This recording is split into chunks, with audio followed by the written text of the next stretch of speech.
여러분 안녕하세요. 수다몽입니다. 반갑습니다.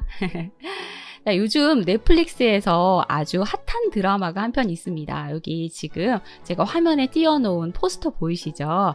자, 이 포스터가 브리저튼이라는 드라마인데요. 시즌 1이 지금 총 8편으로 구성이 되어 있고 시즌 2가 제작 중이라고 하더라고요. 지금 포스터에 보이는 이 여자분이 여주인공 다프네 브리저튼 역인데 여배우 이름이 피비 디네버라고 합니다. 그리고 남자 주인공인 헤이스팅스 공작 사이먼 바센 역의 레지장 페이지라는 배우인데 이 두 사람이 지금 엄청난 인기를 얻으면서 스타덤에 올랐다고 하네요. 이 브리저튼이라는 드라마는 19세기 초 리젠시 시대의 영국 런던의 귀족 가문인 이 브리저튼가를 중심으로 펼쳐지는 일종의 로맨스 드라마라고 할 수 있습니다. 자, 그리고 이 드라마는 원작이 있습니다. 21세기의 제인 오스틴이라고 불리는 이 줄리아 퀸의 할리퀸 로맨스 소설 브리저튼 시리즈 중에서 공작의 여인이 이 브리저튼 드라마 시즌 1의 내용이고요. 이 브리저튼 시리즈가 총 9건으로 구성이 되어 있으니까 드라마가 계속 흥행을 한다면 시즌 9까지 나올 수도 있겠습니다. 정말 달달하고 간질간질한 남녀 사랑 이야기에다가 무흐한 29금 장면도 많이 등장을 하다 보니 이 답답한 현실은 있고 설렘 가득한 환상의 세계로 고고싱 하자라고 생각되시는 분들께 추천드리고 싶은 드라마입니다. 자, 드라마 속 배경이 되는 시대가 제가 리젠시 시대라고 말씀을 드렸는데요. 리젠시는 섭정이라는 뜻이죠. 그러니까 왕이 너무 어리거나 정무를 처리할 수 있는 능력이 되지 않을 때 대리왕이 섭정을 하는 것을 말합니다. 그러면 영국에서도 리젠시가 있었던 시절이 있고 프랑스에서도 이 리젠시가 있었던 시절이 있었어요. 그런데 이 시기를 특정적으로 리젠시 시대라고 딱 이야기를 하는 시대가 있는데 19세기 초인 것이죠. 자, 이때 바로 영국의 국왕 조지 3세가 정신적으로 뭔가 이상이 생기면서 그의 아들 조지 왕세자가 1811년부터 1820년까지 약 10년 정도 섭정 왕자로 대리 통치를 하던 시기가 있었는데 그 시기를 리젠시 시대라고 합니다. 조지 3세나 또 나중에 조지 왕세자가 조지 4세가 되는데요. 이들은 모두 하노버 왕가이지요. 자, 그럼 아주 간단하게 이 하노버 왕가의 계보를 살펴보도록 하겠습니다. 여러분, 제가 예전에 영국의 이 앤 여왕 영상을 올린 적이 있는데 혹시 보신 분들이 있으실까요? 더 페이버릿 여왕의 여자라는 영화가 있었어요. 그 영화 속에서 이 주인공 앤 여왕과 그녀의 오랜 친구 사라 제닝스의 우정과 사랑을 살짝 넘나드는 그런 이야기가 펼쳐지는 영화가 있어서 그 이야기도 저희가 이 영상에서 했었는데요. 이 앤 여왕은 아이들을 많이 낳지만 아이들이 모두 일찍 사망을 하면서 이 스튜어트 왕가의 대가 끊기게 됩니다. 그러면서 독일 하노버 공국의 선제후 게오르크 1세가 영국의 국왕 조지 1세가 됩니다. 이 조지 1세가 제임스 1세의 외손녀 소피아의 아들이어서 영국 국왕이 될 수 있었던 거죠. 사실 조지 1세는 영어도 못하고 프랑스어도 능숙하게 하지 못하는 이 독일의 작은 공국 출신이어서 영국 국민들이 저런 독일 놈이 우리 왕이라고 하면서 그를 환영하지 않습니다. 거기다가 굉장히 좀 내성적이기도 했고 정치적으로도 활약을 하지 못했죠. 그리고 그의 사후에 그의 아들이 이제 조지 2세로 또 왕이 오르게 되는데요. 조지 2세는 아버지와는 달리 언어적이나 정서적으로 영국 왕으로 부족한 부분이 없어서 저 사람은 좀 다를 거야 라고 기대를 걸었는데 조지 2세는 또 독일 여인 마담 발보덴과 사랑에 빠지면서 국민들을 실망시키게 됩니다. 이 조지 2세 치세에 굉장히 많은 전쟁이 일어났었죠. 나중에 또 제가 마리아 테레지아 편에서 하게 될 이야기인데 오스트리아 왕위 계승전에 뛰어들기도 하고 또 프랑스와 대립했던 7년 전쟁을 치르기도 했는데 이 7년 전쟁 기간 동안에는 조지 2세가 거의 정치에서 손을 떼고 있어서 영국을 승리로 이끌었던 피트만이 왕보다 더 인기를 얻었었다고 합니다. 조지 2세는 말년에 변비로 고생을 했는데요. 1760년 10월 25일 그날도 변비가 너무 심해서 이렇게 변기에 앉아서 이렇게 문제를 해결해 보려고 끙끙거리고 있다가 변기에 앉아서 세상을 떠났다고 합니다. 자, 조지 2세의 큰아들, 조지 2세보다 먼저 세상을 떠났기 때문에 조지 2세 사후 그의 손자가 조지 3세로 왕위를 이어받게 됩니다. 조지 3세는 이 아버지와 할아버지가 어렸을 때 엄청나게 불화를 겪는 걸 보고 자라서 할아버지에 대한 반감이 있었대요. 그리고 감수성이 강한 어린 시절에 이런 모습을 보고 자라다 보니까 일종의 자폐증 증상이 있었다고 합니다. 아버지가 사망할 당시 조지는 13살이었는데 아버지의 부재 때문인지 굉장히 외로움을 많이 느끼고 그리고 소심하고 내성적인 성격이 되었다고 하네요. 자, 그러다가 18살 성인식이 있었는데 내가 앞으로 영국을 이끌어갈 왕이 돼야 되잖아. 그런데 난 너무 부족해 라는 생각을 해서 이 소심한 성격을 고칠 거야 라면서 조금 더 적극적으로 어필을 하기 위한 노력을 많이 했고 그래서인지 처음부터 굉장히 말을 좀 빨리 하는 성향이 있었다고 합니다. 그리고 조지는 왕위에 오를 즈음 찰스 2세의 후손인 사라 레녹스와 사랑에 빠지게 되는데 사실 하노버 왕실의 적자와 스튜어트 가문의 서녀가 결혼을 하는 것은 불가능한 일이죠. 두 사람은 결혼할 수가 없어요. 그런데 혈기왕성한 나이였던 조지 3세는 왕위보다는 그녀가 더 중요해. 그녀를 선택할 거야. 라는 말을 하기도 했지만 메클렌부르크 스트렐리치의 소피아 샬럿과 결혼을 하게 됩니다. 브리저튼 드라마에 등장을 하는 왕비의 모습인데요.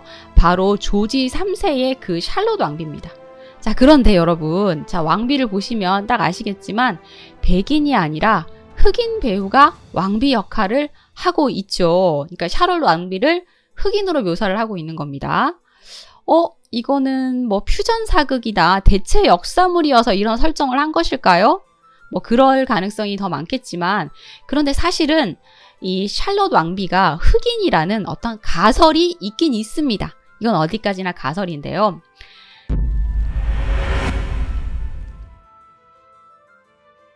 이 샬럿 왕비의 가계도를 쭉 타고 위로 올라가서 1200년대까지 올라가면 포르투갈 왕인 아폰수 3세까지 올라갑니다.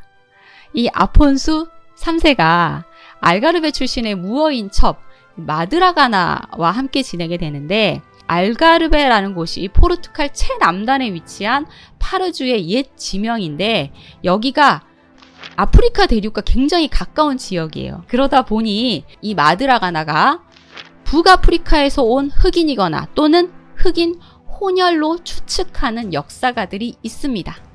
자, 어쨌든 이 아폰수 3세와 마드리가나 사이에서 아들 마르팀이 태어나고 이 마르팀 가계가 이어지는데요.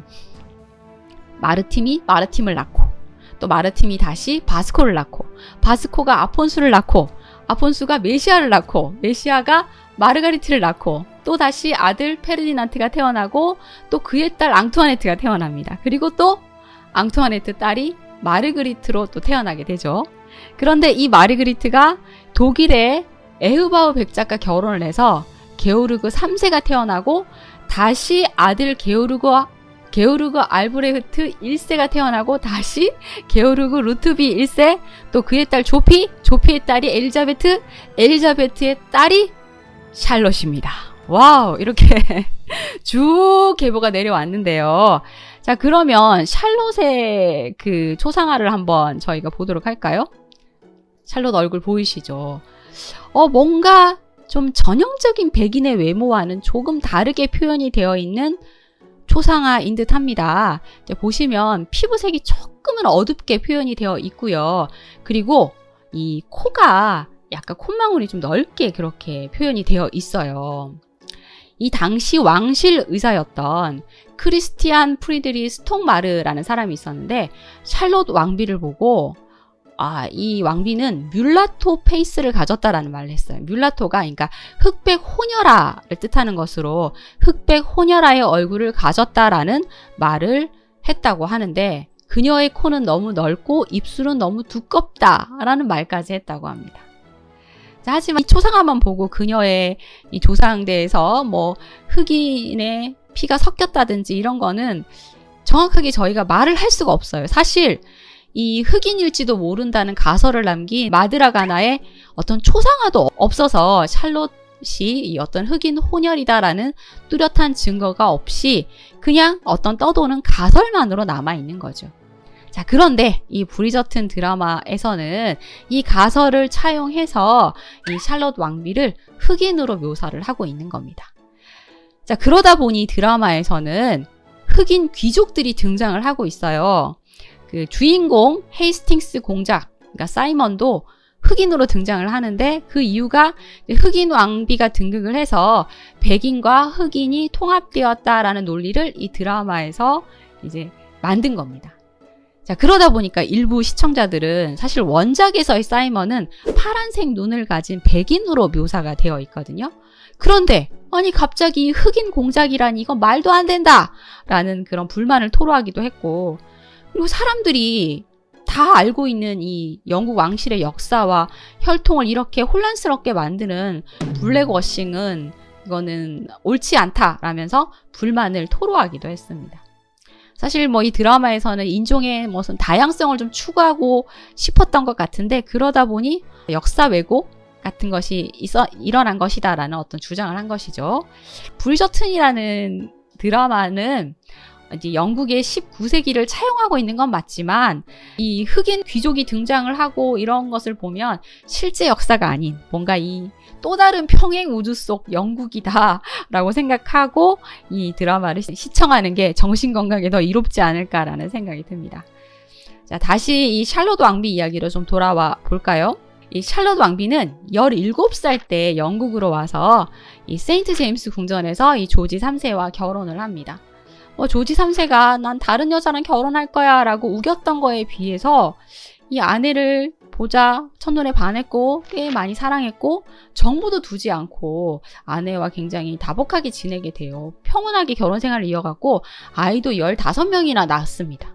자, 그러다 보니 아이들을 양육하는데도 굉장히 힘든 시간을 보내다 보니 정치적인 일에는 이 샬롯이 크게 관여를 하지 않고 예술에 관심이 많아서 음악가나 미술가를 후원하기도 하고 또 식물학에 관심이 많았다고 합니다.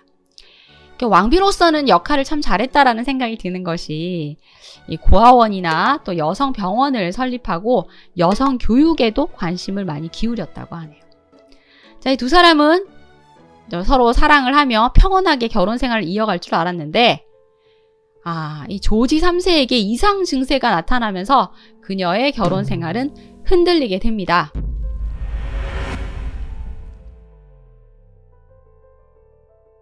이 조지의 첫 번째 정신질환은 1765년경에 나타나게 되는데요. 갑자기 하루 종일 한 몇 시간 동안 혼자서 중얼중얼 하면서 혼잣말을 막 하는 거예요. 그리고는 또 입에서 거품이 뽀글뽀글 나면서 또 말을 하지 못하는 증상이 나타나기도 하고 밤에는 잠을 자지 못합니다.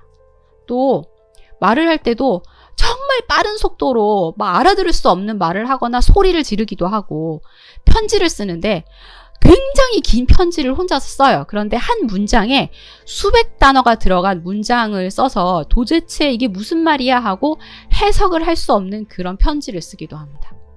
자, 그러다가 이때만 해도 증상이 굉장히 심한 건 아니었는데 두 아들 옥타비우스와 알프레드가 어린 나이로 사망을 하면서 이 조지 3세가 큰 충격을 받은 것 같습니다. 자, 1788년 10월 16일 조지가 한밤중에 갑자기 막 침실로 뛰어나가서 막 이 방 저 방을 뛰어다니면서 다 일어나봐 빨리 나와봐 하면서 이 왕실 가족들과 시종들을 다 깨우는 겁니다. 자, 그러더니 또 끊임없이 계속해서 혼잣말을 하는 이상 증세를 보이게 됩니다. 그리고 느티나무 아시죠? 느티나무를 보면서 자주 막 대화를 나누는 모습을 보였는데요. 왜 이 느티나무와 대화를 나누세요? 하니까 느티나무라니 이건 프러시아 왕이시잖아 하면서 나는 지금 왕과 대화를 나누고 있는 거야 하면서 대화를 나누는 겁니다. 자, 왕실에서는 이 소문이 퍼져나가지 않기 위해 시종들이 입단속을 했는데요. 그런데 윈저성에서 만찬이 있었습니다. 그런데 조지 3세가 갑자기 막 흥분을 하더니 자신의 아들 왕세자 조지를 공격하기 시작합니다. 왕세자 조지를 붙잡고 머리를 벽에 수없이 부딪혀서 왕세자의 이 눈과 귀에 피가 줄줄 흐르는 그런 부상을 입게 됩니다. 자, 그러다 보니 이 만찬에 참석했던 귀족들이 다 그 모습을 목격하게 되었고, 우리 왕이 미쳤구나, 뭔가 이상하다, 조지 3세가 정상이 아니다 라는 소문이 퍼져나가게 됩니다. 자, 이후 조지 3세는 큐 지방으로 옮겨져서 집중 치료를 받게 됩니다. 그런데 이 시대의 정신치료라는 게 사실 좀 이상하잖아요. 이게 왕이 막 발작 증세를 보이거나 뭔가 광증이 일어나면 그러면 안 돼, 음식 안 줄 거야 하면서 음식을 주지 않거나 이렇게 재갈을 물려서 묶어두는 그런 치료를 한 거예요. 그런데 이 치료가 뭔가 이렇게 치료가 된 건지 다행히 병세가 좀 호전이 됩니다. 그래서 이듬해 4월 23일에는 이 세인트 폴 성당에서 기도회가 있었는데, 거기에 조지 3세가 이제 모습을 보이면서 나 이제 회복했어 이런 것을 이제 나타내기도 합니다. 사실 이 현대의학에서 보면 조지 3세는 포르피린증이라는 신진대사에 이상이 생기는 유전병을 앓고 있었다고 해요. 그런데 이 병은 이 신경계 전체로 퍼지는 진홍색 색소가 육체적으로도 굉장히 고통을 주고 비정상적인 흥분을 나타내고 또 마비 증상이 일어나기도 하고 환각이 일어나기도 하는 그런 병이라고 합니다. 자, 어쨌든 조지 3세는 잠시 회복이 돼서 다시 정계에 복귀를 했는데, 언제 무슨 일이 생길지 모르는 그런 불안감은 계속 잠재되어 있었습니다. 자, 그런데 1793년 프랑스 대혁명이 일어나서 왕족들이 처형되는 것을 보고 영국은 급속한 불안감에 휩싸이게 됩니다. 영국도 같은 상황이 닥칠지 모르니까요. 사실 영국은 명예혁명 등을 거치면서 이 17세기부터 입헌군주제를 시작하긴 했는데, 이 프랑스에서 부는 혁명의 바람이 이 영국으로 들어오는 것은 뭔가 위험하다라는 생각을 해서 영국 귀족층과 중상층 시민들까지 다 왕의 권위를 더 높여주는 그런 정책을 쓰게 되면서 어부지리로 조지 3세의 권력이 잠시 확대되게 됩니다. 그런데 조지 3세는 분별력을 잃어가고 있었고, 거기다가 1810년에 막내딸 아멜리아 공주가 사망을 하면서 그 슬픔을 이기지 못하고 또다시 창난 증세를 보이는데, 이번에는 회복하기 힘들겠다라고 생각한 의회에서 왕세자 조지의 섭정권을 인정하고 샤롯 왕비에게 조지 3세의 보호 감호를 위탁하는 칙령을 공표하면서 이른바 리젠시 시대가 시작되게 됩니다. 이 조지 4세, 그러니까 왕세자 조지가 조지 3세 사망 후에 조지 4세가 되잖아요. 왕위에 있었던 기간은 10년밖에 되지 않는데, 이 리젠시 시대에 섭정을 한 것을 합치면 20여 년 동안 통치를 하게 된 겁니다.